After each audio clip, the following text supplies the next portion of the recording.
Bonjour cher quatrième, nous revoilà ici pour ouvrir la suite de notre séquence 4 concernant la presse. Alors, bien entendu, nous allons un petit peu regarder où nous en sommes sur notre parcours concernant cette séquence sur la presse, afin déjà de résumer un petit peu ce qui a jusqu'ici été vu. Alors, nous avions fait des recherches sur le monde de la presse. Nous avions étudié comment se structurait un article de journal. C'était la première vidéo que vous avez pu visionner, que vous avez été nombreux à regarder. Lors de la vidéo précédente, nous avions analysé un type spécifique d'article. Il s'agissait de l'entretien en presse. Et aujourd'hui, nous allons de nouveau analyser un type d'article spécifique, celui qu'on nomme le portrait. Nous allons essayer également d'en tirer, j'allais dire, les éléments qui structurent ce type d'article de presse. Pour l'instant, commençons générique.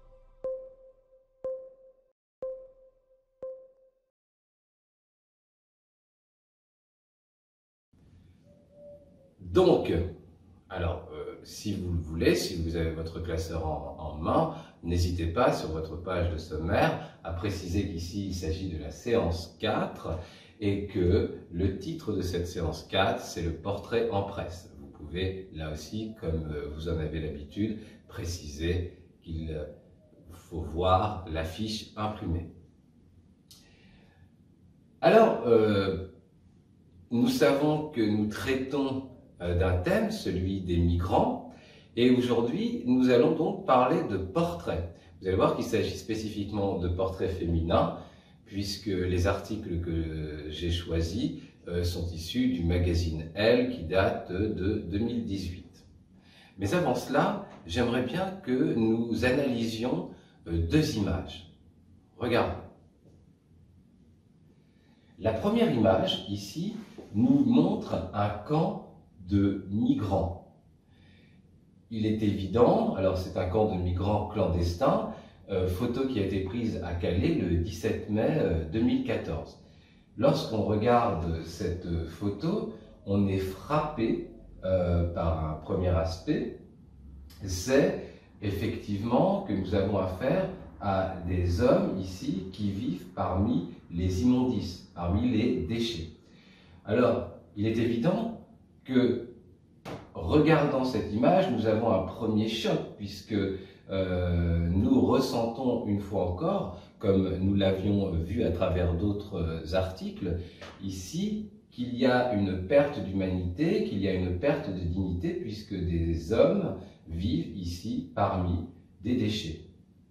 De là à faire un rapprochement, eh bien, je vous laisse, vous, comme interprète, juger si ici le photographe essaie de nous sous-entendre que ces personnes sont considérées un peu comme telles. Si l'on regarde l'homme qui est en premier plan, la photo de son visage est floutée. Alors, est-ce fait exprès par rapport au droit à l'image? Mais là aussi, nous avons encore un effet spécifique lié à ce floutage, c'est la perte d'humanité, la perte d'identité. Qui sont ces hommes qu'on ne peut même plus reconnaître? Regardons la seconde image. La seconde image, justement, va nous permettre de faire la transition vers l'article, puisque nous allons parler, en effet d'Agathe, qui est une femme de 40 ans et qui s'occupe des migrants. Et elle nous explique dans cet article, elle nous expliquera dans cet article pourquoi a-t-elle choisi de les aider. Si l'on regarde cette photo, évidemment, comme l'article extrait du magazine Elle, vous avez eu l'occasion déjà de le découvrir et de le lire, eh bien, va focaliser effectivement sur cette femme, Agathe, et il est évident que la photo nous la met en évidence. Nous voyons son visage éclairé, nous pouvons tout à fait percevoir qui elle est. Nous pourrions même dire que si nous sortions dans la rue, nous serions en capacité de la reconnaître. Alors qu'en revanche, ici, le migrant à qui elle s'adresse, eh bien, est mis dans l'ombre. Là encore, le photographe, eh bien, a un parti pris qu'il faut être capable d'interpréter. Nous ne voyons pas le visage de ce migrant. Est-ce là encore un signe de cette perte d'identité? Lui, en revanche, nous ne pourrions pas le reconnaître. Mais ici, Agathe le regarde clairement en face à face, montrant qu'elle ose. C'est-à-dire que pour elle, cette personne n'est pas une personne parmi tant d'autres. Cette personne mérite d'être regardée en face pour prendre en compte peut-être ce que nous suggère le thème des migrants, sa misère, sa difficulté ou ses difficultés.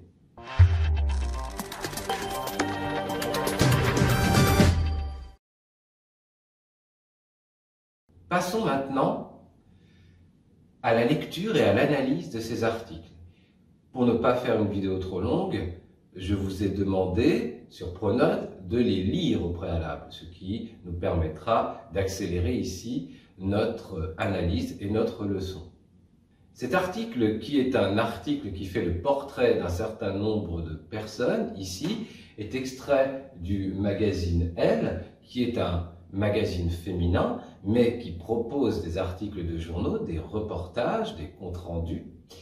Et il traite effectivement de ces femmes qui ont décidé de prendre à bras le corps cette question sociale qui est toujours d'actualité concernant les migrants. Alors, donc évidemment, le titre de cet article qui est le portrait, les migrants et nous, eh bien, est composé, comme nous l'avions vu, d'un chapeau. Ici, ce chapeau va nous permettre déjà de nous faire une idée globale de ce dont il s'agit, du sujet même de l'article. Je lis avec vous, ici, avocate, mère au foyer, ou prof, ces femmes de tous horizons ont connu une prise de conscience qui les a amenées à donner de leur temps et de leur énergie pour aider les exilés. Témoignage d'héroïnes très discrètes. Donc vous voyez ici, le chapeau est un résumé réellement efficace qui va nous inciter, comme nous l'avions vu, à lire cet article. Je vous laisse, si vous ne l'aviez pas encore fait, vous pouvez faire pause. Ici, lire d'abord l'article en lui-même. L'article en lui-même nous annonce qu'il y aura des sous-articles qui vont traiter justement de ces personnes qui aident les exilés. Ici, des femmes. Nous verrons d'ailleurs pourquoi il s'agit spécifiquement de femmes. Ce n'est pas un hasard et ce n'est pas simplement parce que le magazine est un magazine féminin, c'est-à-dire qui vise, j'allais dire, des lectrices plutôt que des lecteurs.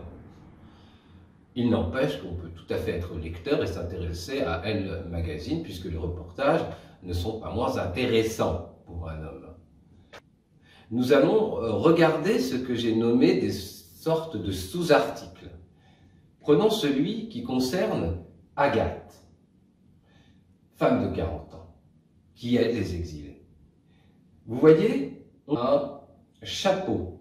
Ce chapeau, c'est une citation qui nous annonce d'ores et déjà ce dont il va s'agir. On était 3 nanas avec une marmite. D'emblée, vous constaterez que l'on utilise du discours familier. Nana. La suite de l'article le confirme puisque Agathe est professeure, on ne nous dit pas qu'elle est professeure, on nous dit que c'est une prof. Donc on est toujours dans ce discours plus familier que soutenu. Alors j'insiste là-dessus, ce n'est pas très grave d'utiliser du discours familier, mais cela participe sans doute de la nécessité, je vous l'avais dit, qu'un article de journal doit être compris par un plus grand nombre. Donc parfois, on fait l'économie d'une stylisation excessive du langage. Il ne s'agit pas de proposer un article extrêmement complexe et soutenu, mais un article accessible à tous.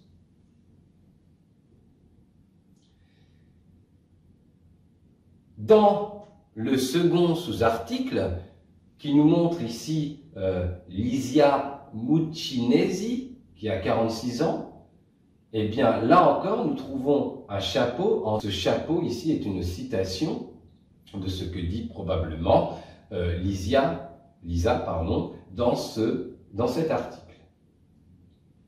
Il est dit « Je n'en tire aucune gloire ».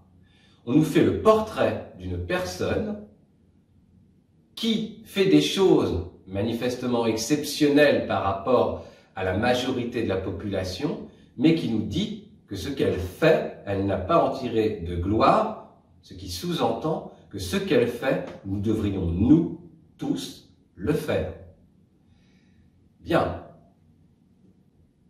Là encore, je vous laisse le temps de lire l'article, puisque après, nous serons amenés à commenter un petit peu les propos. Je ne les commente pas de manière exhaustive, c'est-à-dire complète, mais comme vous avez l'habitude, et comme je l'attends de vous à travers des commentaires concernant ces articles, eh bien, de dégager une ou deux impressions personnelles qui vous ont frappé à la lecture de ces articles. Moi, je vous donnerai encore, comme la dernière fois, les miens, mais pour l'instant, lisez l'article de Lisa. Bien, avant de dégager nos impressions personnelles, forcément, lorsqu'on lit un article, il y a un certain nombre de termes qui peuvent nous échapper. Nous allons justement essayer de les définir. Ce sont des termes spécifiques qui n'ont pas forcément un lien avec une langue extrêmement soutenue, mais ce sont des termes qu'il faut connaître et pouvoir définir. Ce sont donc nos travaux préparatoires à la bonne compréhension.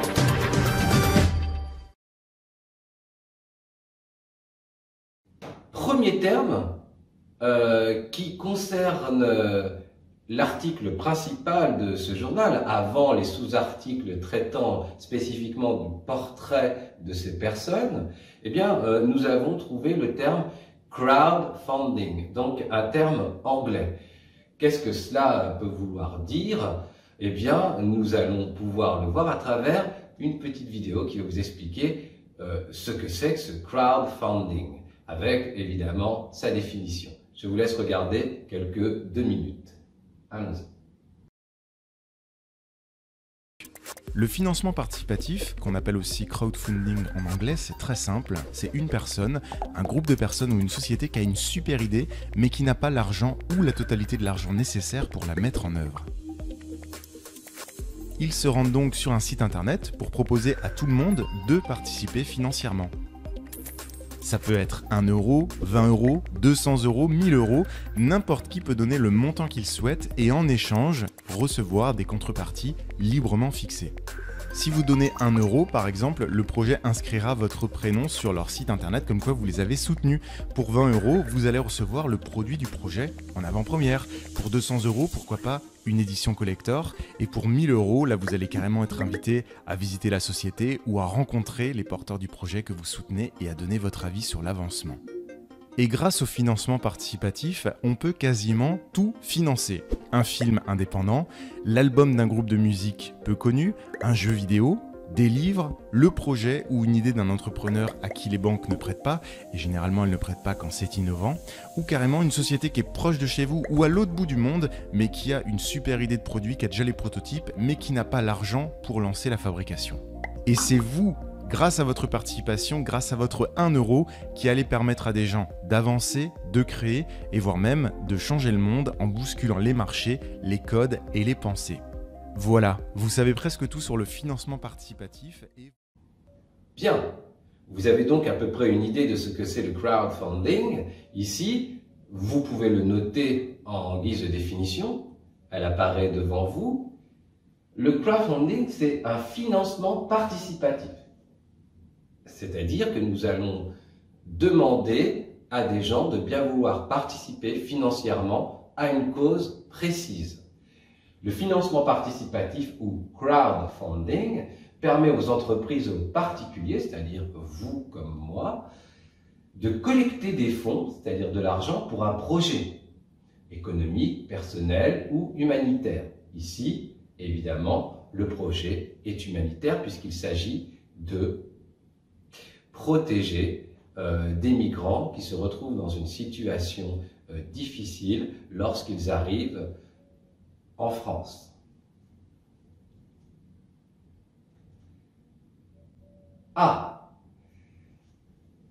empathie. Alors évidemment, nous avons autour de ce terme d'autres qui nous viennent en tête puisqu'ils sont construits de la même façon, qu'ils appartiennent à la même famille, comme sympathie ou antipathie. Mais là, cette fois-ci, nous parlons d'empathie. Alors, l'empathie, qu'est-ce que c'est? L'empathie, c'est cette capacité de s'identifier ici à autrui dans ce qu'il ressent. Alors, l'étymologie est grecque, hein, pathos, c'est la souffrance, donc c'est pouvoir ressentir la souffrance de l'autre. Et pourquoi ce terme nous intéresse? Puisque justement, l'article en question vise à susciter chez nous de l'empathie, c'est-à-dire la capacité à se mettre à la place de l'autre. Pourrions-nous nous supporter de dormir à l'extérieur en plein hiver? Pourrions-nous supporter, comme la première photo nous le suggérait, de vivre parmi des immondices, des déchets? Pourrions-nous supporter tout cela? L'empathie, justement, c'est ce sentiment qui va nous permettre de dire que cela n'est pas acceptable, puisque ça ne puisse être acceptable pour moi. Donc l'empathie, c'est aussi un retour sur soi pour aussi comprendre l'autre. Troisième terme, le terme un peu complexe et pour le coup plus soutenu, rassérénant. Qu'est-ce que, ici, cet adjectif défini? Eh bien, rassérénant, une chose rassérénante, c'est une chose qui nous apporte de la sérénité. C'est une chose qui nous permet d'avoir une certaine tranquillité d'esprit. Alors, pourquoi encore ce terme a-t-il été choisi pour parler de ces articles? C'est parce que lorsque vous faites preuve d'empathie, lorsque vous comprenez la souffrance de l'autre, lorsque vous essayez de remédier, de guérir, d'apaiser sa souffrance, eh bien cela provoque un effet rassérénant. C'est-à-dire que finalement, il ne s'agit pas simplement de faire le sacrifice de soi pour faire le sacrifice de soi, mais c'est aussi parce qu'on en y trouve un bénéfice, celui de trouver une certaine tranquillité d'esprit, parce que l'on n'a pas laissé les choses se faire telles quelles, sans les regarder en face. Tel est un peu l'enjeu de cet article paru dans Elle, traitant des migrants. Il nous amène à faire preuve d'empathie, et on nous dit, ne vous inquiétez pas, vous n'allez pas en souffrir de faire preuve d'empathie, mais bien au contraire. Cela va vous apporter une certaine tranquillité d'esprit. Faites le bien pour autrui, respectez sa dignité, et vous en serez payé de retour par un bien-être.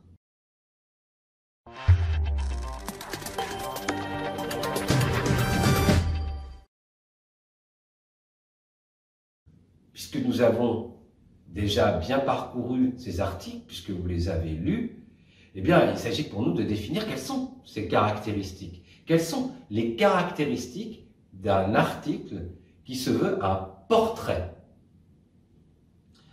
Alors, ici, je vais vous donner au moins 3 éléments que vous pourrez recopier, je vous les dicte, sur votre fiche ou pour l'instant sur un brouillon pour ceux qui n'auraient su ou pu, en tout cas, ici, imprimer la feuille. De toute façon, sur la page sommaire de votre classeur, les caractéristiques du portrait en presse et vous notez les définitions que je vous donne. Alors, les caractéristiques du portrait en presse, ici, sont au nombre de 3. La première, eh bien, c'est que l'on nous propose, le journaliste nous propose de nous faire le portrait moral d'un certain nombre de personnes. La particularité, c'est que ce portrait moral nous révèle que ce sont des gens comme vous et moi, mais qui ont fait quelque chose de plus, qui autorise le journaliste à focaliser sur ces personnes parce que, on dirait un exemple. Plus encore, la particularité de cet article de presse, c'est qu'il est composé de sous-articles. Et ces sous-articles, là, nous font réellement, je disais, le portrait moral des personnages, mais plus que cela, ils nous donnent leur carte d'identité. Nous avons leur âge, nous avons leur profession. Ce sont ici des professions plutôt classiques qui nous permettent non seulement de faire preuve d'empathie, mais de nous identifier à ces personnages et de nous demander, pourrions-nous, nous aussi, faire comme elles? Pourrions-nous prendre exemple? Troisième aspect, eh bien, c'est, dans ces sous-articles, la forte présence de ce que l'on nomme le discours direct, c'est-à-dire que l'on cite directement les propos de ces personnes. Un portrait implique qu'on ait réellement en face de nous ce qu'elles disent, et non pas un discours indirect qui nous dirait « voilà, elles ont dit que ceci, que cela ». Non. Ici, on insère des citations exactes de leurs propos. Voilà pourquoi on retrouvera fréquemment des guillemets pour nous dire « voilà ce que disent ces personnes dont nous faisons le portrait ». Alors évidemment, sur les questions du discours direct ou discours indirect, il faut se référer à notre première séquence, ce devait être la séance 3. Vous pourrez vous rappeler de quelle manière on insère les propos tenus par une personne.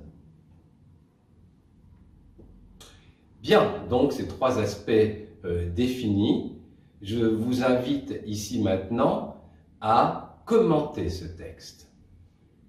Donc, ce que j'attends de vous, c'est que vous puissiez définir 2-3 choses qui vous ont marqué à la lecture de ce texte.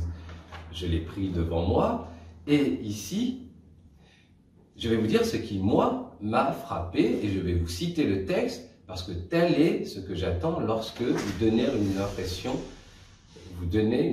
de lecture.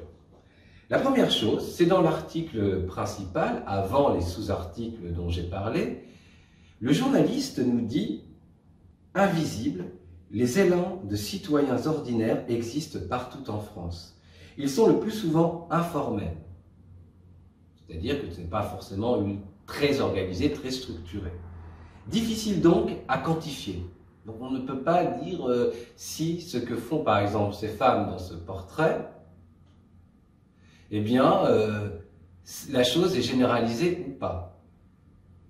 Ils sont rendus possibles et boostés, vous voyez, terme encore familier, par Internet, Facebook en tête, où des dizaines de réseaux spontanés se sont formés, alimentés par le crowdfunding et la bonne volonté de tous. Dernier détail, pas tout à fait neutre, cette aide spontanée est massivement féminine.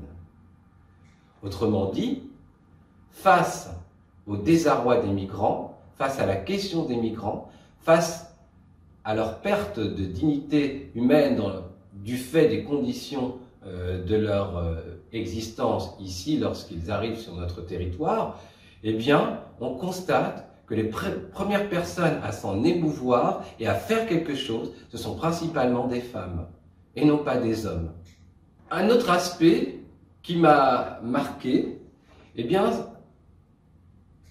est lisible dans le sous-article concernant Lisa. Elle dit, enfin, c'est pas qu'elle dit, le journaliste nous dit qu'elle a été choquée par la photo du petit Elan en 2015. Elle s'est improvisée dès lors prof de français, coordinatrice d'un réseau d'hébergeurs solidaires accueillant des mineurs isolés chez elle, représentante légale de Kodra, un ado-afghan qu'elle a fait scolariser à Bagnolet en attendant sa demande d'asile. Ici, effectivement, j'ai choisi cette citation parce qu'il nous explique pourquoi elle a décidé un jour de s'investir face à ce problème lié aux conditions de vie des migrants. Elle nous explique que c'est une photo qui l'a fait réagir. Alors cette photo, je ne vous la présente pas parce qu'elle est difficile à regarder. Il est possible de la regarder, mais je vous invite à le faire probablement avec vos parents parce qu'il est nécessaire d'en discuter. Cette photo montrait un enfant noyé sur les plages françaises après un naufrage du bateau de migrants. Et autre aspect qui m'a frappé dans cet article, c'est le caractère humble de la démarche de ces femmes. Elle dit, Lisa, « Je ne veux pas me mettre en avant ou passer pour une sainte, je n'en tire aucune gloire. Ce qu'il se passe est écœurant, personne ne fera rien à notre place. » Il est donc entendu, ici, pour elle, que ce qu'elle fait, c'est quelque chose que nous devrions tous faire, que c'est quelque chose que nous ne pouvons accepter sur le territoire français. Il y a des gens qui sont là, qui sont dans une détresse, nous devons régler cette détresse-là, nous devons la résoudre et ne pas rentrer dans des discours de rejet. Alors, cela fait en revanche écho avec ce que nous avions vu d'ailleurs dans l'article précédent de l'anthropologue. Eh bien, lorsqu'elle nous disait qu'il y avait un hiatus entre ce que l'on peut voir dans les médias, le discours prononcé très souvent par un certain nombre de politiciens, un discours de rejet, de sévérité, et la façon, ici, vous voyez, comment localement un certain nombre de personnes, peu importe la question politique, ne regardent que l'aspect de détresse d'autres êtres humains. C'est ce que l'on nomme aujourd'hui l'humanisme. Nous arrêtons là, ici pour cette leçon. Nous reviendrons sur une prochaine leçon qui ne traitera pas justement de la spécificité de tel ou tel article, mais nous reviendrons ici sur la manière dont on parle lorsque l'on écrit un article.